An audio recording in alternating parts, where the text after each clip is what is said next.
이제는 잊혀져 가는 정치인이 되었습니다만 저녁이 있는 삶, 저녁이 있는 삶을 슬로건으로 내걸고 대권 후보로 도전을 했다가 당내 경선을 이기지 못하여서 결국 정치 은퇴까지 한 비운의 정치인을 기억하시는 분들도 계실 것입니다. 그의 정치 여정에 관해서 이야기하고자 하는 것은 아니고요. 그때 그가 내건 슬로건인 저녁이 있는 삶, 여느 정치인들과는 다른 슬로건으로 저에게는 아주 신선한 충격을 가져다 줬습니다. 힘겨운 일상에 쫓겨 바쁘게 살아가는 일반 국민들에게 저녁이 있는 삶을 찾아주겠다는 것이었습니다. 개인과 가정의 행복을 먼저 생각하는 너무 멋진 슬로건이다. 전 나름대로는 그렇게 생각을 했습니다. 그가 대권 후보가 되었다면 당락과 관계없이 저의 신성한 한 표를 그에게 던졌지 않았을까, 이런 생각도 해봅니다. 오늘 설교 제목이 그렇습니다. 저녁이 있는 삶과 같이요, 마침 이때가 있는 삶, 이때가 있는 삶도 되고, 성경 그대로 하면 애자가 빠졌어요. 마침 이때가 있는 삶. 마침 이때가 있는 삶이란 그동안 고생한 것마저도 후회가 되지 않는 놀라운 반전의 때가 반드시 있는 삶을 의미합니다. 본문의 안나에게 있어서의 마침 이때에는요, 메시아를 보는 인류 최고의 영광이었습니다. 당시 예루살렘에는 수많은 사람들이 살고 있었지만 예수님을 만나뵌 사람은 손에 꼽을 정도,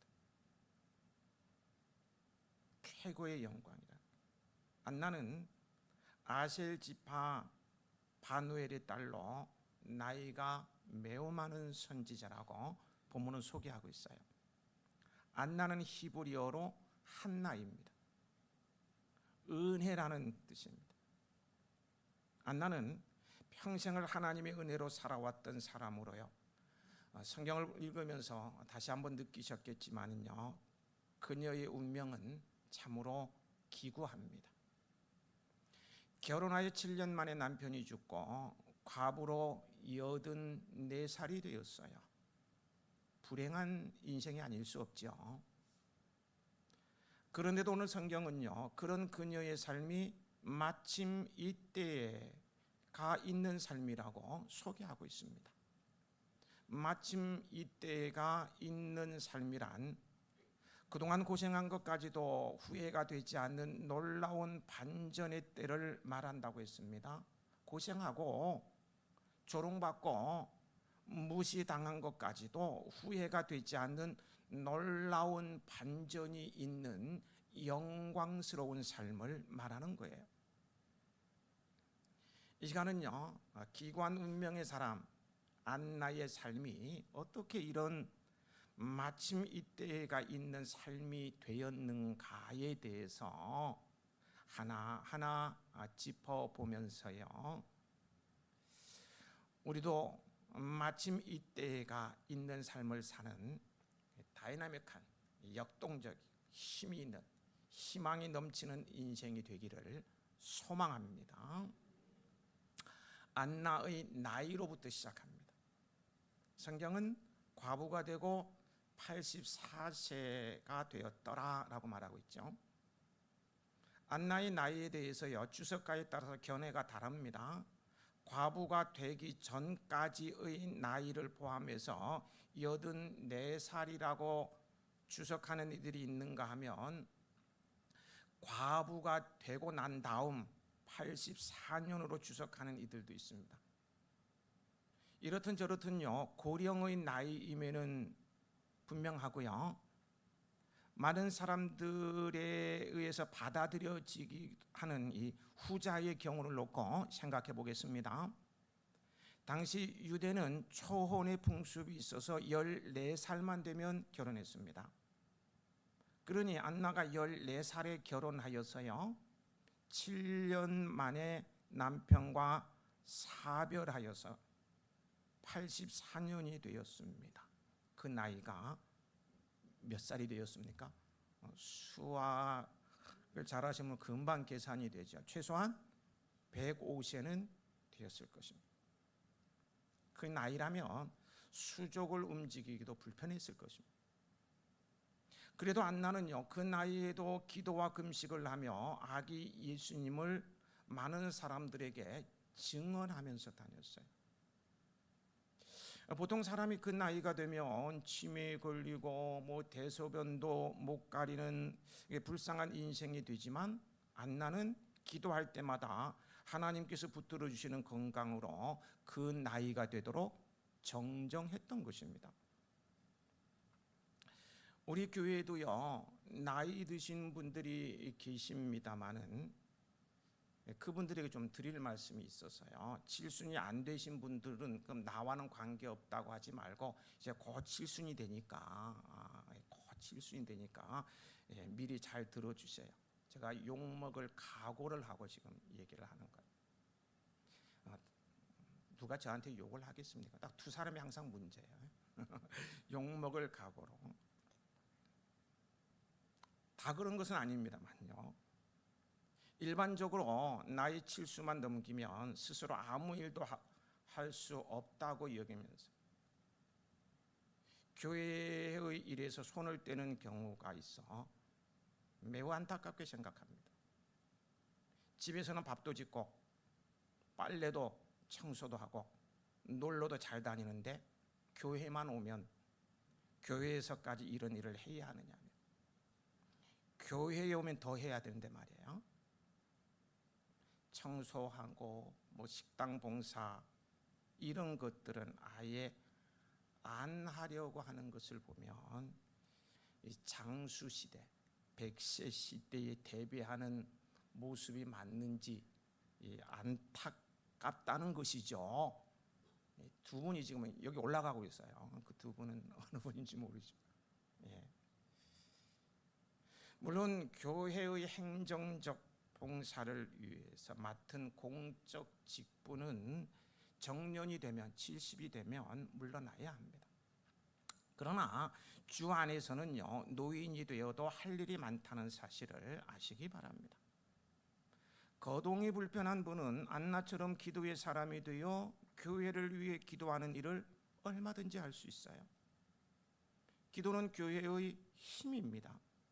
고령의 나이에도 교회당에서나 또는 자기 처소에서 교회를 위해서 기도한다면 교회는 사탄의 권세를 물리치 부흥하는 큰 힘이 되는 것입니다.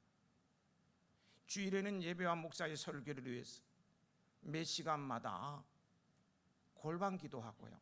뭐 335 짝을 지어 물이 져 가지고 이런저런 얘기 뭐 비관적인 얘기 뭐 하지 말고 몇 시간마다 골방 기도하고요. 금요 애낙골의 기도에 나와서 기도하면 얼마나 보람되고 아름답겠습니까? 아멘이 한 명도 안 나오잖아요. 오늘 같은 아멘이 끝까지 안 나올 것 같아요. 아멘 할 줄 알아요. 세계적인 유명한 설교자 스펄전 목사님, 그분의 설교집을 보면은 감탄을 하게 되는데요. 그 목사님에게 기자가 물었어요. 목사님께서 영역 있는 설교를 하시고 교회가 부흥하는 비결이 무엇입니까? 그러자 목사님은 아무 말 없이 그를 데리고 교회 지하실로 안내했다고 합니다. 지하실에는 두 할머니가 기도하고 있었어요. 이 할머니들께서 교회와 저를 위해서 계속 기도하고 있습니다. 이분들은 교회를 위하여 목사를 위하는 소원 이외에는 아무런 소원이 없는 분들입니다. 이름도 명예도 없이 드리는 이 기도 때문에 오늘의 내가 존재하고 그리고 이 교회가 건재합니다 라고 말했어요. 백발의 하얀 권사님이 계셨습니다. 거동이 불편하셔서 주변 사람들의 도움을 받아야 교회에 나와 앉아서 기도할 수 있습니다.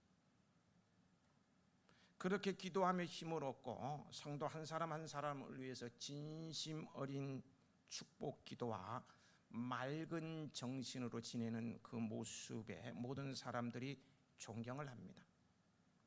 거동이 불편하다 보니까 혼자 교회 나올 수가 없어요. 민폐를 끼치는 거잖아요. 근데 어느 누구도 참 노인네가 주책이다, 민폐를 끼친다 이렇게 말하는 이가 없었어요. 오히려 많은 성도들이 나도 저렇게 아름답게 늙고 끝까지 쓰임 받았으면 좋겠다고 도전을 받았습니다. 우리 교회도 이 권사님과 같은 분들이 수두룩 나왔으면 좋겠습니다. 아멘 하신 분들은 정말 장수하시기 바랍니다. 건강하게. 또 안나처럼요, 아직 정정하다면 전도의 일을 할 수도 있습니다. 안나는 예루살렘의 속량을 바라는 모든 사람에게 그에 대하여 말하였습니다. 예루살렘을 돌아다니면서요, 성내 읍내를 돌아다니면서 구주가 탄생하신 사실을 전한 거예요.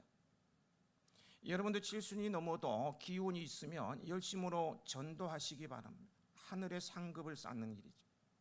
전도는 나이 드신 성도들에게 아주 합당한 주님의 사역입니다. 젊은이들은요, 직장에서 일들을 하기 때문에 전도할 시간이 그리 많지 않습니다. 또 사람들은요, 젊은이들보다는요, 연륜과 경험이 풍부한 어르신들의 말을 더 경청합니다. 나이 먹으면 웬만하면 무릎 아프고 허리 아프고 안 아픈 데가 없습니다. 그런데 안나는 100살이 넘을 때까지 예배당을 왔다 갔다 하고 예루살렘 거리를 다니면서 전도할 수 있는 복을 누렸으니 얼마나 큰 복입니까? 그래서요, 다윗 왕은 하나님께 이렇게 기도합니다. 시편 71편 9절에 늙을 때에 나를 버리지 마시며 내 힘이 쇠약할 때에 나를 떠나지 마소서.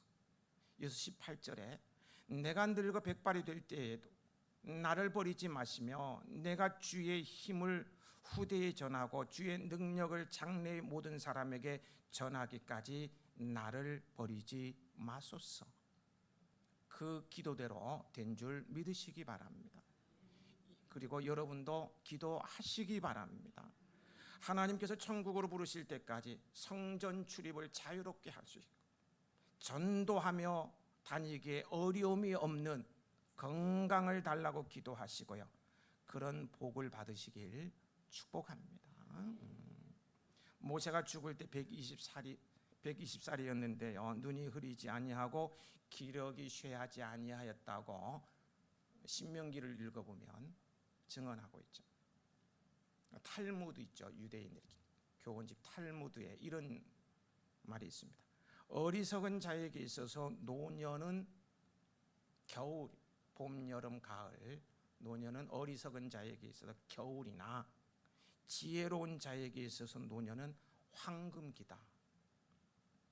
나이 드셨다고 쉴 것이 아니라 내가 할 일을 찾아 적극적으로 행하며 안나처럼 교회의 기도의 불꽃을 지키시고 전도의 즐거움을 맛보는 황금기를 보내는 여러분들이 되시기 바랍니다. 그래서 젊은이들에게도 도전을 주는 삶을 살아간다면 얼마나 좋겠습니까? 안나는요, 장수의 복을 받았을 뿐만 아니라 성전을 드나들 수 있을 정도로 건강을 유지하고 있었습니다. 100살이 넘도록 말이에요. 그리고요, 그토록 기다리던 메시아를 보는 영광을 얻었습니다. 지난 시간에 시므온도 이제 여한이 없다, 죽어도 여한이 없다, 그런 복을 받았는데 안나도 마찬가지. 안 그렇습니까? 100살이 넘도록 건강해요. 어디든지 다닐 수 있어요. 그렇게 기다리던 주님 만났어요. 어떻게 안나가 그런 영광을 얻을 수 있었습니까? 성경은요, 그 이유를 분명히 말씀해 주고 있습니다. 37절입니다. 함께 읽어보실까요? 37절. 과부가 되고 84세 이 사람이 성전을 떠나지 아니하고 주야로 금식하며 기도함으로 섬기더니. 안나는 성전을 떠나지 아니하였습니다. 성전을 떠나지 않았다는 말은 무슨 의미입니까? 성전을 하루 종일 떠나지 않고 살았다는 의미일까요? 예, 물론 그렇게 생각할 수도 있습니다. 그러나 그보다 더 깊은 의미가 있습니다. 우리가 알듯이요, 성전은 하나님께서 계신 곳이에요. 하나님의 임재를 상징하는 곳이 이 지성소 성전이라는 거예요. 그래서 우리 교회는 아예 주 계시네라고, 주님이 계신 곳이다. 안나가요, 성전을 떠나지 않았다는 말은 그가 하나님과 가까이 하는 삶을 살았다는 뜻입니다. 성전에 주님이 계시니까 안 떠난 거예요. 하나님과 가까이 지냈다는 것입니다. 이 말은요, 안나가 하나님 이외의 것에 마음을 빼앗기지 않았다는 말이 됩니다. 안나는요, 남편을 빼앗긴 자리에 오직 하나님만을 모시고 살았습니다. 안나는 결혼한 지 7년 만에 남편과 사별했기 때문에 그녀가 홀로 있게 된 때는요, 30살도 안 되었습니다. 당시 유대의 풍습대로 14살에 결혼했다면 갓 20을 넘긴 나이입니다. 그때부터 그녀는 오직 하나님만을 의지하면서 살았어요. 30도 안 되는 나이에 세상을 바라보지 않고 오직 주님만 바라보며 산다는 것, 즉 결코요 말처럼 쉬운 것이 아닙니다. 가족들과 이웃 친척 친구들 재혼을 권하기도 많이 했을 것 같아요. 지금 20대 초반인데 자식도 있는 것도 아닌데 결혼해야지. 부모님도 야, 내가 있을 때는 몰라도 내 죽으면 너 어떻게 살 건데 결혼해. 막 압력을 가했을는지도 몰라요. 그러나 안나는요, 주님만 바라보는, 그럼에도 불구하고 주님만 바라보는 삶을 살았기에 아기 예수님을 직접 목도하는 놀라운 영광을 누릴 수 있었던 것입니다. 나의 구세주를 만나는 감격스러운 상황을 맞이하게 된 거예요. 성전을 떠나지 아니하였다는 말은 뭐라고요? 하나님 이외의 것에 마음을 빼앗기지 않았다는 말입니다. 그러나 안나만 세상의 마음을 빼앗기지 말아야 하는 것은 아닙니다. 우리도 그렇게 해야 합니다. 우리도 마음을 세상에 빼앗기지 말아야 합니다. 왜 그렇습니까? 성경은요, 예수님께서 우리의 신랑이 되시고요, 우리는 그의 신부라고 말씀하고 있습니다. 부부 사이에서 가장 중요한 것은 뭐예요? 정조를 지키는 일입니다. 다시 말하면요, 마음을 빼앗기지 않는 거예요. 음식을 못하거나 좋지 않은 습관이 있거나 성격이 맞지 않아도요, 그것은 이혼의 사유가 되지 못합니다. 성경은요, 간음을 해야 이혼의 사유가 된다고 가르치고 있어요. 그러므로 이미 예수님을 영원한 신랑으로 모신 성도들이 주님 이외의 것에 마음을 빼앗기는 것은 간음한 것과 마찬가지입니다. 우리는 돈이나 세상이나 심지어 자기 자신조차도요, 주님보다 더 사랑하지 말아야 합니다. 마음을 세상에 빼앗기지 말고 주님만 사랑해야 합니다. 안나는 지금 그렇게 살고 있어요. 안나는요, 성전을 떠나지 아니하고 그 다음에 주야로 금식했습니다. 주야로 금식했다는 말은 날마다 하루 종일 밤낮 가리지 아니하고 금식했다는 말이 아닙니다. 날마다 금식하면 살 수 없습니다. 그러면 주야로 금식했다는 말은 무슨 의미일까요? 사람은 누구나 할 것 없이요, 여러분도 그렇고요, 저도 그렇고요, 자신이 중요하다고 생각하는 일에 시간을 많이 쏟아붓습니다. 바빠요, 시간 없어요, 너무너무 업무가 많아요, 그렇게 하면서도요, 자기가 좋아하는 일에는 시간이 있어요. 막 쏟아붓습니다. 없는 시간 만들어가면서 막 그 일에 투자해요. 안나가 주야로 금식했다는 말은요, 그녀가 금식을 매우 중요하게 생각하고 자주 금식했다는 뜻입니다. 금식이 중요하다고 생각하지 않았다면 안나는 자주 금식하지 않았을 거예요. 먹고 사는 재미가 얼마나 좋아요. 그런데 너무 중요하다고 생각하니까 금식한 거예요. 여러분, 금식은요, 신앙생활에 매우 중요한 요소 중에 하나입니다. 그래서 경건한 그리스도인들은 보통 금식을 하는 것을 보게 돼요. 여러분도 그러신 줄 압니다. 성경에 등장하는 중요한 신앙의 사람들 가운데요, 금식하지 않는 사람은 없다고 보면 맞습니다. 모세, 다윗, 에스더, 엘리야, 우리 예수님, 바울, 초대교회 성도들 다 금식했습니다. 왜 금식이 신앙생활에 이토록 중요한 것일까요? 중요하니까 금식한 거니까. 왜 중요한 것일까요? 그것은요, 무엇보다도요, 금식은 육신의 생각을 죽이는데 가장 효과적인 것이기 때문입니다. 하나님과 밀당하기 위해서 금식하는 게 아니라 내가 40일 금식할 테니까 장가 보내주세요, 아파트 사게 해주세요, 이런 게 아니라는 거예요.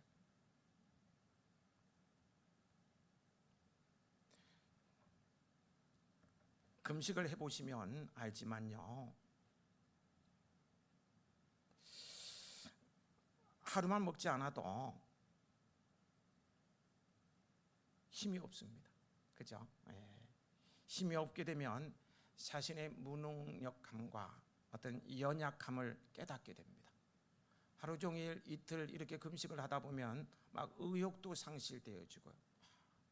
그러다 보니까 뭐 자신감도 떨어지고 죽을 것 같고요, 죽은 것 같기도 하고요. 그래서요, 육신의 정욕을 죽이는데 금식보다 효과적인 도구가 없습니다. 그런데 금식은 쉬운 것이 아닙니다. 육신은 음식을 먹어야 살 수 있습니다. 굶으면 죽게 되어 있는 것이 내 몸, 육신이에요.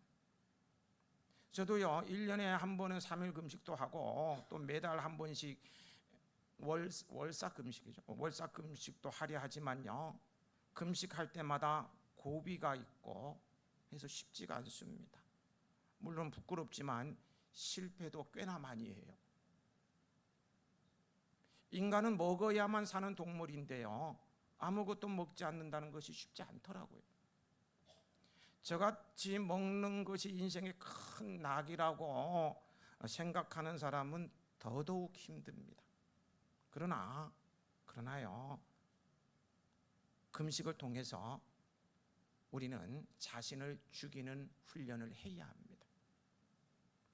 육신의 생각은 사망이요, 영의 생각은 평안과 생명입니다. 우리는 금식을 통해서 자신을 죽임으로 주님과 좀 더 친밀해져야 합니다. 내가 죽지 않으면요, 주님께서 가까이 하지 않으십니다. 내가 살아있으면 주님께서 점점 멀어 가세요. 내가 죽어야 돼요. 내가 자신을 죽여야 하나님께서 나를 온전히 다스리십니다. 내 곁에 와서 나를 돌보기 시작하신다고요.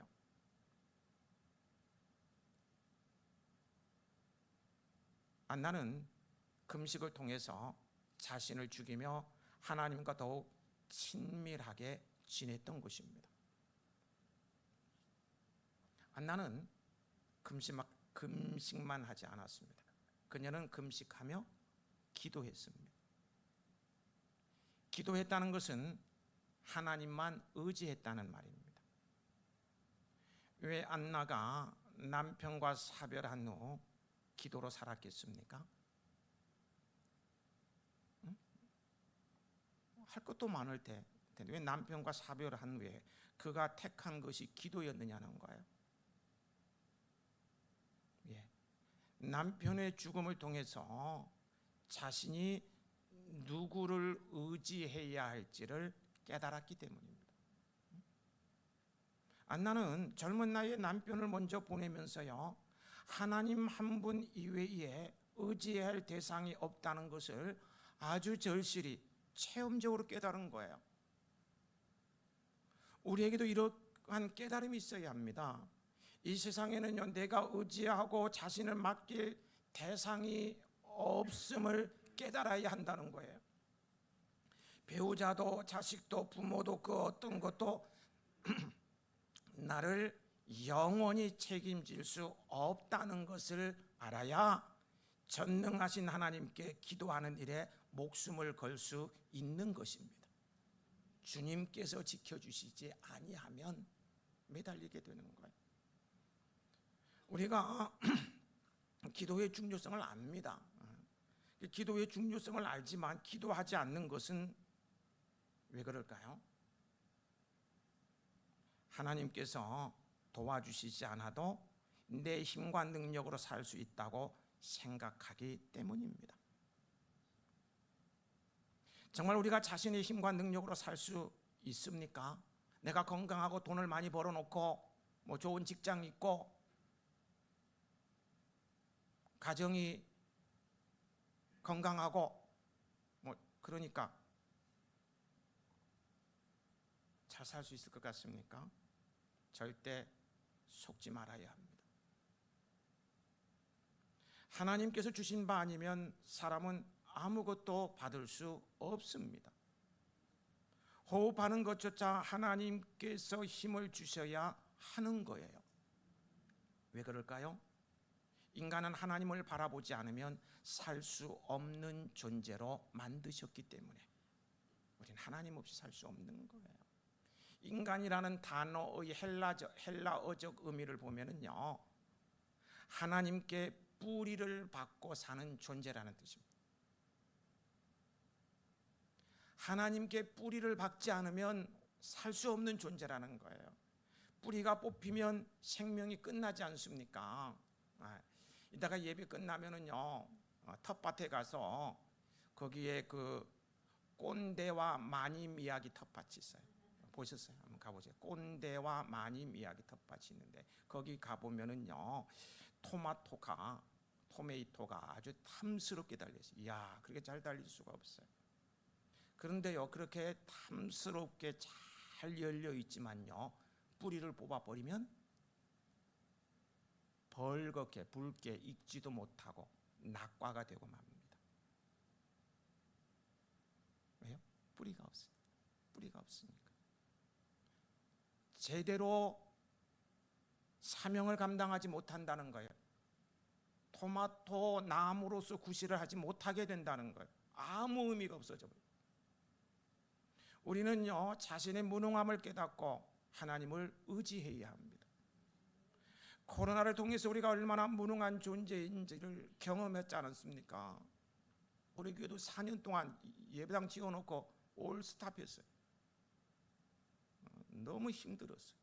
그래서 이제 코로나 끝나니까 어쌰어쌰 하자고 지금 여름 수양회 전 교인이 가자고 수양회로 출발하자고 계획도 세워놓고 있습니다. 다 가실 줄 압니다. 우리는 안나처럼요, 이 세상에 의지할 이는 오직 하나님 한 분밖에 없음을 알고요, 절망의 날을 맞이해도 기도해야 합니다. 힘들고 어려워도 기도의 끈을 놓지 말고요, 하나님께 부르짖어 기도해야 합니다. 새벽에 기도해야 하고요, 애낙고리에 나와서 줄기차게 기도해야 합니다. 기도는 생명입니다. 물론요, 기도하지 않아도 얼마든지 살아갈 수 있습니다. 그러나 그의 영혼은 이미 죽은 거예요. 기도하지 않고도 이런저런 일을 할 수 있습니다. 그러나 하나님의 뜻을 이룰 수는 없어요. 하나님께서는 기도하는 자와 함께 하시고 그를 통해서 하나님의 계획하신 일들을 하나하나 이루십니다. 하나님께서는 나에게 나의 무능함을 절실히 깨닫게 하시기 전에 정말 나는 무능하고 존재 가치도 없고 아무것도 할 수 없는 그런 존재라는 것을 어떤 사고 등을 통해서 아주 비싼 수업료를 치르기 전에 스스로 깨닫고 하나님께 나아가야 합니다. 왜 쓸데없이 비싼 수업료를 치르고 난 다음에 두 손 들고 갑니까? 미리 깨닫고 나아가야 된다는 거. 안나가 이렇게 성전을 떠나지 않고요, 금식하며 기도하는 삶을 살자 건강과 장수의 복과 함께 어떤 일이 벌어졌습니까? 38절입니다. 함께 읽으시겠습니다.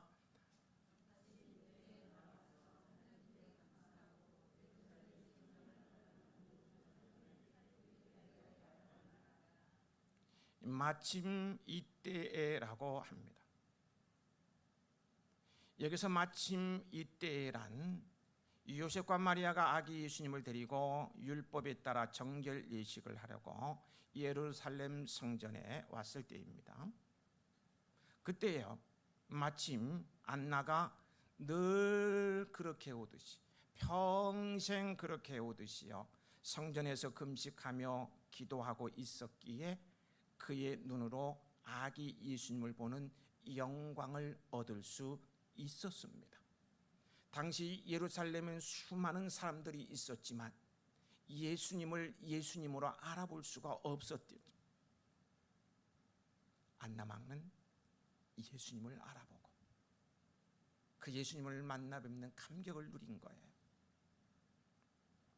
당시 안나가요, 남편과 사별 후 성전을 떠나지 않고 주야로 금식하며 기도하는 모습을 보는 사람들 중에는요,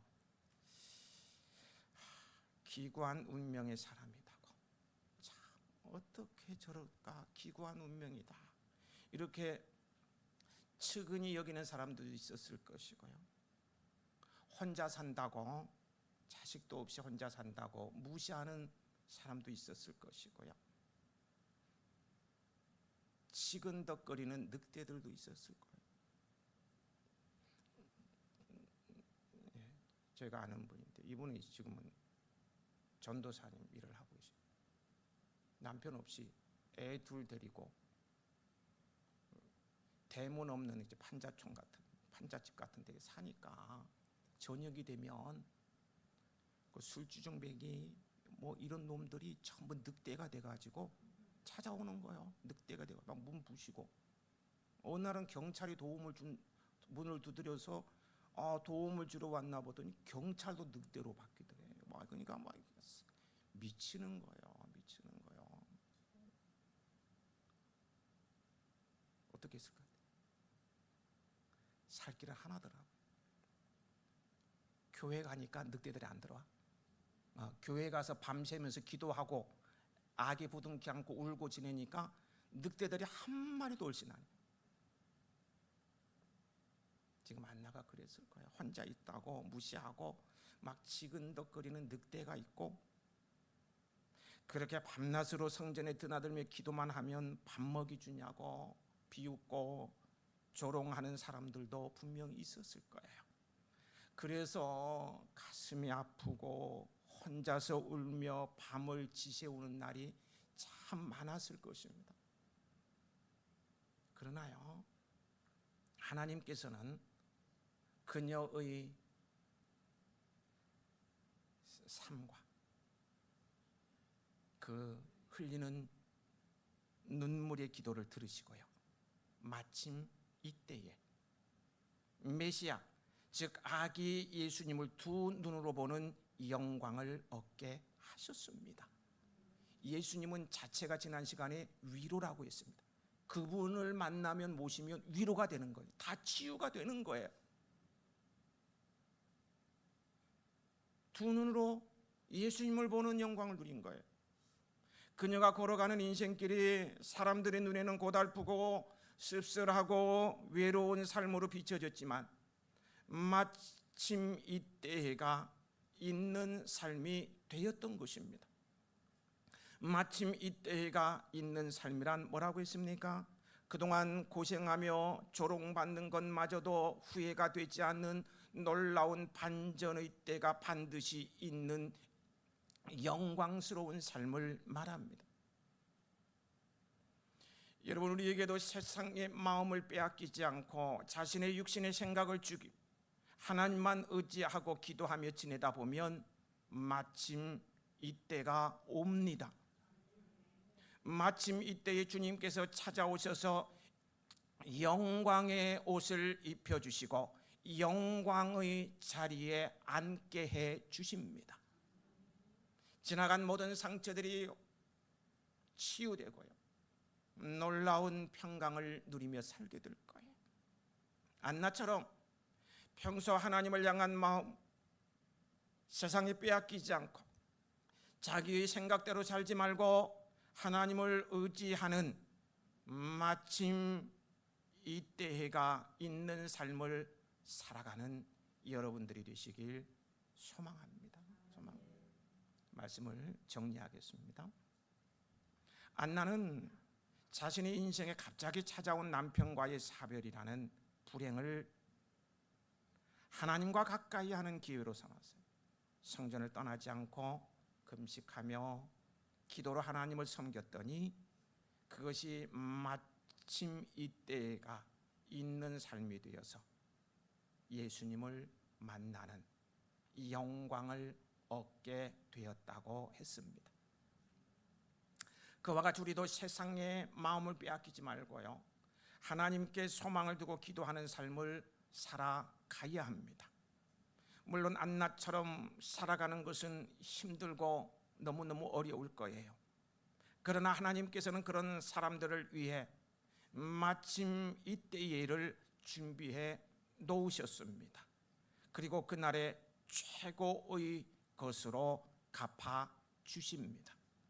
놀라운 위로로 인하여서 지난날의 부정적인 것까지도 다 잊어버릴 거예요.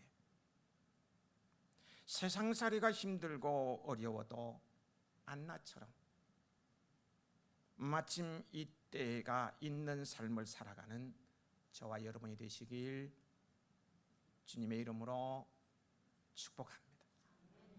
아버지 하나님,